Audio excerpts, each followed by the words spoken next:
anybody know why it makes that sound? It's kind of like a little annoying, loud sound. It's turning on fine. It heats up. But just when I press the on button here, it starts making that noise.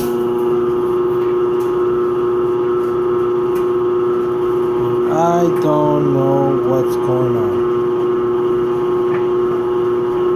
So if anybody has encountered that, let me know. I appreciate your help. Thank you very much.